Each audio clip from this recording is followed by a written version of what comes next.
বাংলাদেশে হঠাৎ বেড়েছে স্ক্যাবিস নামের কোষপাচড়া জাতীয় ছোঁয়াচে একটি রোগের প্রাদুর্ভাব। প্রতিদিনই হাসপাতালগুলোতে এ রোগে আক্রান্ত রোগীর ভিড় বাড়ছে। স্ক্যাবিস একটি প্যারাসাইটিক বা পরজীবী চর্মরোগ। এই পরজীবী আক্রান্ত ব্যক্তির চামড়ার উপরিভাগে থাকে এবং এখানেই চলাচল করে, ডিম পাড়ে ও বাচ্চা দেয়। স্ক্যাবিস হয়েছে এমন কারো সরাসরি সংস্পর্শ, আক্রান্ত ব্যক্তির জামা কাপড়, বিছানা, তোয়ালে সহ ব্যবহৃত জিনিসপত্রের মাধ্যমে জীবাণু একজন থেকে আরেকজনের শরীরে ছড়ায়। এটি এমন একটি রোগ যা কোনো পরিবারের একজনের সংক্রমণ হলে পুরো পরিবারের চিকিৎসা নিতে হয়, কারণ এই খোসপাচড়া একজনের দেহ থেকে আরেকজনের দেহে দ্রুতই সংক্রমণ ঘটে।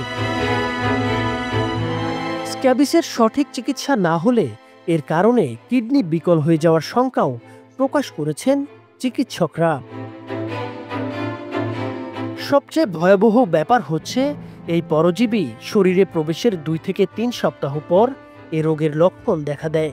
স্ক্যাবিসের প্রধান উপসর্গ হলো এ রোগে আক্রান্ত হলে পুরো শরীর প্রচণ্ড চুলকাতে থাকে।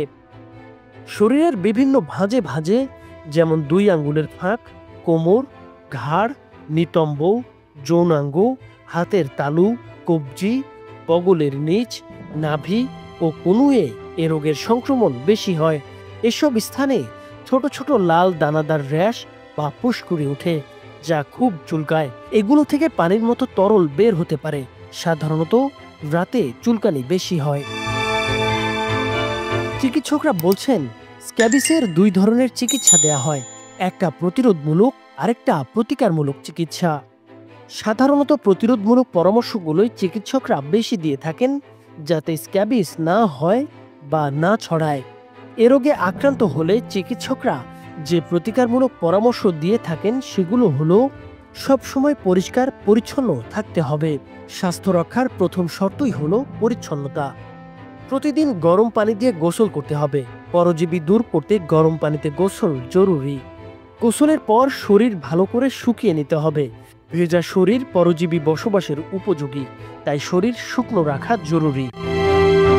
চিকিৎসকের পরামর্শ মতো লোশন বা ক্রিম ব্যবহার করতে হবে। গলা থেকে পা পর্যন্ত লাগিয়ে 8 থেকে 12 ঘন্টা পর আবার সাবান দিয়ে গোসল করতে হবে।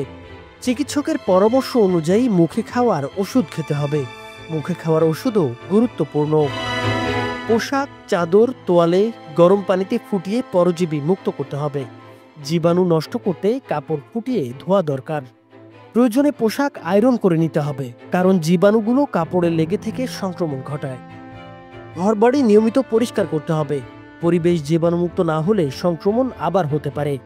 অ্যালার্জি বাড়ায় এমন খাবার এড়িয়ে চলতে হবে, নয়তো চুলকানি বেড়ে যেতে পারে। স্ক্যাবিস আক্রান্ত ব্যক্তির পুষ্টিকর খাবার ও ফলের রস খেতে হবে। এগুলো শরীরের রোগ প্রতিরোধ ক্ষমতা বাড়াতে সাহায্য করে। প্রচুর পরিমাণে পানি পান ও তরল খাবার বেশি খাওয়ার পরামর্শ দিয়েছেন চিকিৎসকরা। তরল খাবার শরীর ঠান্ডা ও সুস্থ রাখে। রোগ সেরে যাওয়ার পরও সতর্ক থাকতে হবে, নয়তো আবারও সংক্রমণ ঘটতে পারে। এই রোগে যেন আক্রান্ত না হতে হয়, তাই চিকিৎসকরা প্রতিরোধমূলক পরামর্শগুলোই বেশি দিয়ে থাকেন। সেগুলো হলো, পরিষ্কার পরিচ্ছন্ন থাকতে হবে। শরীর ও আশপাশের পরিবেশ সব সময় পরিষ্কার রাখতে হবে। আক্রান্ত ব্যক্তির সংস্পর্শ এড়িয়ে চলতে হবে। সুস্থ ব্যক্তিদের আক্রান্তের কাছাকাছি যাওয়া বন্ধ করতে হবে। আক্রান্ত ব্যক্তির পোশাক, বিছানা, তোয়ালে ও সাবান ব্যবহার এড়িয়ে চলতে হবে। এইসব ব্যবহার করলে সংক্রমণ ছড়িয়ে পড়ে। যদি কোনো পরিবারের একজন আক্রান্ত হয়, তবে অন্যদেরও চিকিৎসা করাতে হবে। ঘনবসতিপূর্ণ স্থানে স্ক্যাবিস দ্রুত ছড়ায়, তাই সতর্কতা জরুরি। এ রোগের চিকিৎসা ঠিকমতো না নিলে দ্বিতীয় সংক্রমণ ঘটে। আর দ্বিতীয় সংক্রমণ ঘটার পরেও কেউ যদি চিকিৎসা না নেয়, তবে এটা কিডনিকে আক্রমণ করে, ফলে কিডনি ড্যামেজ হয়ে যাওয়ার সম্ভাবনা তৈরি হয়। তাই সংক্রমণ থেকে বাঁচতে সবার সচেতন থাকা জরুরি।